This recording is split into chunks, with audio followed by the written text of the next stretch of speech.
Subscribe ಆಗಿ ನಮ್ಮ ಚಾನಲ್ಗೆ. ಹೊಸ ವಿಡಿಯೋಸ್ಗಾಗಿ ಬೆಲ್ ಐಕಾನ್ ಅನ್ನು ಕ್ಲಿಕ್ ಮಾಡಿ. ಹಾಯ್ ಫ್ರೆಂಡ್ಸ್, ಎಲ್ಲರಿಗೂ ನಮಸ್ಕಾರ. ಲಕ್ಷ್ಮಿ ಪಾಕಶಾಲೆ ಕಾರ್ಯಕ್ರಮಕ್ಕೆ ಸ್ವಾಗತ. ಇವತ್ತಿನ ದಿನ ನಾನು ತುಂಬ ಟೇಸ್ಟಿಯಾಗಿ ತುಂಬ ಸೊಗಸಾಗಿ ಒಂದು ಮೊಟ್ಟೆ ರೆಸಿಪಿ ತೋರಿಸ್ತಾ ಇದ್ದೀನಿ. ಮೊಟ್ಟೆ ಪ್ರಿಯರಿಗಾಗಿ ಈ ರೆಸಿಪಿ ತುಂಬ ಚೆನ್ನಾಗಿರುತ್ತೆ ಫ್ರೆಂಡ್ಸ್. ಟೇಸ್ಟ್ ಇದನ್ನು ನೀವು ಬಿಸಿ ಬಿಸಿ ಚಪಾತಿ ಜೊತೆಗೆ, ರೊಟ್ಟಿ ಜೊತೆಗೆ ಅಥವಾ ಪರೋಟ ರೈಸ್ ಜೊತೆಗೆ ತಿಂದ್ರಂತೂ ಆ ಪ್ಲೇಟೇ ಖಾಲಿ ಆಗುತ್ತೆ, ಅಷ್ಟು ಸಖತ್ತಾಗಿರುತ್ತೆ ಟೇಸ್ಟ್. ಖಂಡಿತ ನೀವು ಕೂಡ ಪದೇ ಒಂದೇ ಥರ ಟ್ರೈ ಮಾಡೋದಕ್ಕಿಂತ ಈ ರೀತಿಯಾಗಿ ಒಂದು ಸ್ವಲ್ಪ ಡಿಫ್ರೆಂಟಾಗಿ ಟ್ರೈ ಮಾಡಿ ನೋಡಿ. ಮನೆ ಮಂದಿಗೆಲ್ಲ ಫುಲ್ ಖುಷಿಯಾಗುತ್ತೆ. ಹಾಗಿದ್ರೆ ಬನ್ನಿ ಇದನ್ನು ಯಾವ ರೀತಿಯಾಗಿ ಮಾಡೋದಂತ ನೋಡೋಣ. ಮೊದಲದಾಗಿ ನಾನಿಲ್ಲಿ ಒಂದು 6 ಮೊಟ್ಟೆನ ಆಲ್ರೆಡಿ ಬೇಯಿಸ್ಬಿಟ್ಟಿಟ್ಕೊಂಡಿದ್ದೀನಿ. ಬೇಯಿಸಿರುವಂತಹ ಮೊಟ್ಟೆನ ಈ ರೀತಿಯಾಗಿ ಕಟ್ ಮಾಡ್ಕೊಳ್ಳಿ. ಒಂದರಲ್ಲಿ 2 ಭಾಗಗಳಾಗಿ ಕಟ್ ಮಾಡ್ಕೊಳ್ಬೇಕು. ನೋಡಿ, ಇವಾಗ ನಾನಿಲ್ಲಿ ಕಟ್ ಮಾಡಿಬಿಟ್ಟು ಇಟ್ಕೊಂಡಿದ್ದೀನಿ. ನಂತರ ಇದನ್ನ ಇವಾಗ ಪಕ್ಕಕ್ಕೆ ಇಟ್ಕೊಂಡ್ಬಿಡಿ.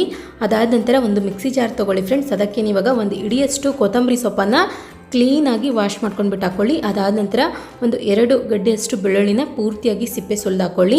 ನಂತರ ಒಂದು 2 ಇಂಚಷ್ಟು ಹಸಿ ಶುಂಠಿನ ಮೇಲ್ಗಡೆ ಸಿಪ್ಪೆ ಸುಲಿದ್ಬಿಟ್ಟು ಕಟ್ ಮಾಡಿ ಹಾಕ್ಕೊಳ್ಳಿ. ಒಂದು 4 ರಿಂದ 5 ಹಸಿರು ಮೆಣಸಿನ್ಕಾಯಿನ ಕಟ್ ಮಾಡಿಬಿಟ್ಟು ಹಾಕ್ಕೊಳ್ಳೋಣ. ನಂತರ ಇದಕ್ಕೆ ಇವಾಗ ಒಂದು ಸ್ವಲ್ಪ ನೀರು ಸೇರಿಸ್ಬಿಟ್ಟು ನೈಸಾಗಿ ಗ್ರೈಂಡ್ ಮಾಡ್ಕೊಳ್ಳಿ. ಓಕೆ, ನೋಡಿ ಇವಾಗ ನಾನಿಲ್ಲಿ ಗ್ರೈಂಡ್ ಮಾಡಿಬಿಟ್ಟು ಇಟ್ಕೊಂಡಿದ್ದೀನಿ. ಇದನ್ನ ಇವಾಗ ತೆಗೆದುಬಿಟ್ಟು ಒಂದು ಮಿಕ್ಸಿಂಗ್ ಬೌಲ್ಗೆ ಹಾಕ್ಕೊಳ್ಳೋಣ. ಅದಾದ ನಂತರ ಫ್ರೆಂಡ್ಸ್, ಇದೇ ಮಿಕ್ಸಿ ಜಾರಲ್ಲಿನ ಇವಾಗ ಒಂದು 2 ಟೊಮೊಟೊ ಹಣ್ಣು ಹಾಕ್ಕೊಳ್ಳಿ. ಕಟ್ ಮಾಡಿಬಿಟ್ಟು ಟೊಮೊಟೊ ಹಣ್ಣು ಹಾಕ್ಬಿಟ್ಟು ಇದನ್ನು ನೈಸಾಗಿ ಪೇಸ್ಟ್ ಮಾಡ್ಕೊಳ್ಳಿ. ನೋಡಿ ಫ್ರೆಂಡ್ಸ್, ಇವಾಗ ಟೊಮೊಟೊ ಪೇಸ್ಟ್ ರೆಡಿಯಾಗಿದೆ. ಈ ರೀತಿಯಾಗಿ ನೈಸಾಗಿ ಗ್ರೈಂಡ್ ಮಾಡ್ಕೊಳ್ಬೇಕು. ನಂತರ ಗ್ಯಾಸ್ ಆನ್ ಮಾಡ್ಕೊಂಡ್ಬಿಟ್ಟು ಒಂದು ತವಾ ಇಟ್ಕೊಳ್ಳಿ. ಹಂಚಿಟ್ಕೊಂಡಿದ್ದೀನಿ ಇಲ್ಲಿ ನಾನು. ಹಂಚು ಬಿಸಿ ಆದ ನಂತರ ಎಣ್ಣೆ ಹಾಕ್ಕೊಳ್ಳಿ. ಎಣ್ಣೆ ಚೆನ್ನಾಗಿ ಬಿಸಿ ಆದ ನಂತರ ಅರ್ಧ ಟೀ ಸ್ಪೂನಷ್ಟು ಜೀರಿಗೆ ಹಾಕ್ಕೊಳ್ಳೋಣ. ಅದಾದ ನಂತರ ಒಂದು ಸ್ವಲ್ಪ ಹಸಿ ಶುಂಠಿನ ಸಣ್ಣದಾಗಿ ಕಟ್ ಮಾಡಿಬಿಟ್ಟು ಹಾಕ್ಕೊಳ್ಳಿ. ಒಂದು ಚಿಟಿಕೆಯಷ್ಟು ಅಚ್ಚ ಖಾರದ ಪುಡಿ, ನಂತರ ಒಂದು ಚಿಟಿಕೆಯಷ್ಟು ಅರಿಶಿಣ ಪುಡಿ. ಇದನ್ನ ಇವಾಗ ಒಂದು ಸ್ವಲ್ಪ ಫ್ರೈ ಮಾಡ್ಕೊಳ್ಳಿ ಎಣ್ಣೆಯಲ್ಲಿ. ಅದಾದ ನಂತರ ಫ್ರೆಂಡ್ಸ್, ಇದಕ್ಕೆ ಇವಾಗ ಮೊದಲೇ ನಾವು ಬೇಯಿಸಿದಂತಹ ಮೊಟ್ಟೆ ಹಾಕ್ಕೊಳ್ಳೋಣ. ಮೊಟ್ಟೆ ಹಾಕಿದ ನಂತರ ನೋಡಿ, ಗ್ಯಾಸ್ ಫ್ಲೇಮ್ ಮೀಡಿಯಮ್ ಆಗಿ ಇಟ್ಕೊಂಡ್ಬಿಟ್ಟು ಚೆನ್ನಾಗಿ ಫ್ರೈ ಮಾಡ್ಕೊಳ್ಬೇಕು ಮೊಟ್ಟೆನ.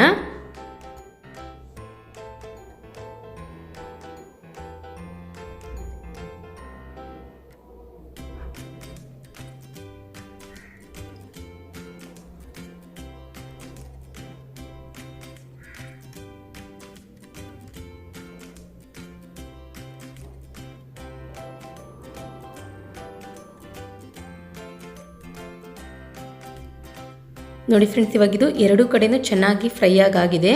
ಒಂದು ಸ್ವಲ್ಪ ಮೇಲ್ಗಡೆ ರೆಡಿಶ್ ಆಗಬೇಕು, ಅಷ್ಟು ಫ್ರೈ ಮಾಡಿಕೊಂಡ್ರೆ ಸಾಕು. ನಾವು ಕರಿ ಮಾಡಿದಾಗ ತುಂಬ ಚೆನ್ನಾಗಿ ಬರುತ್ತೆ. ಇದನ್ನ ಇವಾಗ ಗ್ಯಾಸ್ ಆಫ್ ಮಾಡ್ಕೊಂಡ್ಬಿಟ್ಟು ತೆಗೆದಿಟ್ಕೊಂಡ್ಬಿಡಿ. ನಂತರ ಗ್ಯಾಸ್ ಆನ್ ಮಾಡ್ಕೊಂಡ್ಬಿಟ್ಟು ಒಂದು ಪಾತ್ರೆ ಇಟ್ಕೊಳ್ಳಿ. ಅದು ಬಿಸಿಯಾದ ನಂತರ ಅದಕ್ಕೆ ಇವಾಗ ಎಣ್ಣೆ ಹಾಕ್ಕೊಳ್ಳೋಣ. ಎಣ್ಣೆ ಚೆನ್ನಾಗಿ ಬಿಸಿಯಾದ ನಂತರ ಅರ್ಧ ಟೀ ಸ್ಪೂನಷ್ಟು ಸೋಂಪು ಹಾಕ್ಕೊಳ್ಳಿ. ನಂತರ ಒಂದು 2 ಮೀಡಿಯಮ್ ಸೈಜ್ ಈರುಳ್ಳಿನ ಸಣ್ಣದಾಗಿ ಹೆಚ್ಚಿಬಿಟ್ಟು ಹಾಕ್ಕೊಳ್ಳೋಣ. ಹೆಚ್ಚಿರುವಂತಹ ಈರುಳ್ಳಿ ಹಾಕಿದ ನಂತರ ನೋಡಿ, ಇದನ್ನು ಚೆನ್ನಾಗಿ ಫ್ರೈ ಮಾಡ್ಕೊಳ್ಬೇಕು.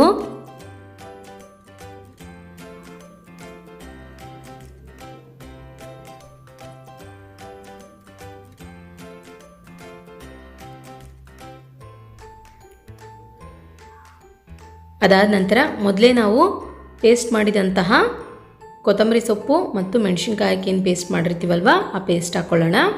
ಗ್ರೀನ್ ಪೇಸ್ಟ್ ಹಾಕಿದ ನಂತರ ನೋಡಿ, ಇದರಲ್ಲಿ ಬೆಳ್ಳುಳ್ಳಿ ಮತ್ತು ಹಸಿ ಶುಂಠಿ ಹಾಕಿರ್ತೀವಿ. ಸೊ ಅದಕ್ಕೋಸ್ಕರ ಹಸಿ ವಾಸನೆ ಹೋಗೋವರೆಗೂ ಚೆನ್ನಾಗಿ ಫ್ರೈ ಮಾಡ್ಕೊಳ್ಳಿ. ಅದಾದ ನಂತರ ಟೊಮೊಟೊ ಪ್ಯೂರಿ ಹಾಕ್ಕೊಳ್ಳೋಣ. ಇದನ್ನು ಅಷ್ಟೇ ಸ್ನೇಹಿತರೆ, ಹಾಕಿದ ನಂತರ ಚೆನ್ನಾಗಿ ಮಿಕ್ಸ್ ಕೊಡಿ ಒಂದ್ಸಲ.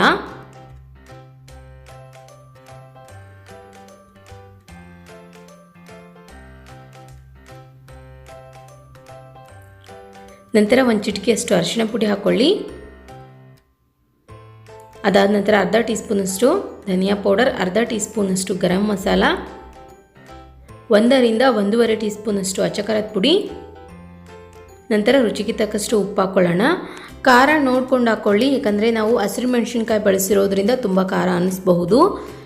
ನಿಮಗೆ ಜಾಸ್ತಿ ಖಾರ ಅನಿಸಿದ್ರೆ ನೀವು 2ರಲ್ಲಿ 1 ಸ್ಕಿಪ್ ಮಾಡ್ಕೊಳ್ಬಹುದು. ಇದನ್ನು ಗ್ಯಾಸ್ ಫ್ಲೇಮ್ ಒಂದು ಸ್ವಲ್ಪ ಕಡಿಮೆ ಇಟ್ಬಿಟ್ಟು ಚೆನ್ನಾಗಿ ಮಿಕ್ಸ್ ಮಾಡ್ಕೊಳ್ಳಿ. ತುಂಬ ಜನ ವಿಡಿಯೋ ನೋಡ್ತೀರಾ, ನಿಮ್ಮ ಅನಿಸಿಕೆ ಅಭಿಪ್ರಾಯಗಳನ್ನು ಕಮೆಂಟ್ ಮುಖಾಂತರ ಬರೆದು ಕಳಿಸಿ. ಮತ್ತು ವಿಡಿಯೋ ಇಷ್ಟ ಆಗಿದ್ರೆ ಲೈಕ್ ಮಾಡಿ, ನಿಮ್ಮ ಫ್ರೆಂಡ್ಸ್ಗೆ ಫ್ಯಾಮಿಲಿ ಮೆಂಬರ್ಸ್ಗೆಲ್ಲ ಶೇರ್ ಮಾಡ್ಕೊಳ್ಬಹುದು. ನಂತರ ಫ್ರೆಂಡ್ಸ್, ಇವಾಗ ಇದಕ್ಕೇನೆ ಮೊದಲೇ ನಾವು ಫ್ರೈ ಮಾಡಿದಂತಹ ಮೊಟ್ಟೆ ಹಾಕ್ಕೊಳ್ಳೋಣ.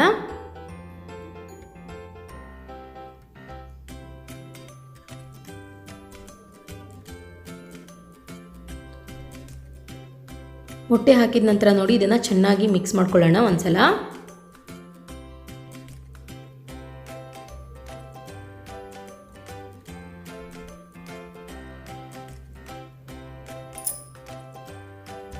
ಅದಾದ ನಂತರ ಇದಕ್ಕೆ ನೀವಾಗ ನೀರು ಸೇರಿಸ್ಕೊಳ್ಳಿ. ಒಂದು ಸ್ವಲ್ಪ ನಾನಿಲ್ಲಿ ಮಿಕ್ಸಿ ಜಾರ್ ತೊಳೆದ್ಬಿಟ್ಟೆ ನೀರು ಹಾಕ್ತಾ ಇದ್ದೀನಿ. ಇದಕ್ಕೆ ಫ್ರೆಂಡ್ಸ್ ನಾವು ಜಾಸ್ತಿ ಮಸಾಲಾನು ಕೂಡ ಯೂಸ್ ಮಾಡಿಲ್ಲ, ಮತ್ತು ಹಸಿ ಕೊಬ್ಬರಿ ಕೂಡ ಹಾಕಿಲ್ಲ. ಆದರೂ ಕೂಡ ಅಷ್ಟು ಸಖತ್ತಾಗಿ ಟೇಸ್ಟ್ ಕೊಡುತ್ತೆ. ತಪ್ಪದೇ ನೀವು ಒಂದ್ಸಲ ಟ್ರೈ ಮಾಡಿ, ನಿಮಗೆ ಗೊತ್ತಾಗುತ್ತೆ. ಇದನ್ನ ಇವಾಗ ಮೇಲ್ಗಡೆ ಮುಚ್ಚಿಬಿಟ್ಟು ಒಂದು 5 ನಿಮಿಷ ಕಡಿಮೆ ಉರಿಯಲ್ಲಿ ಇಟ್ಬಿಟ್ಟು ಬೇಯಿಸ್ಕೊಳ್ಳೋಣ.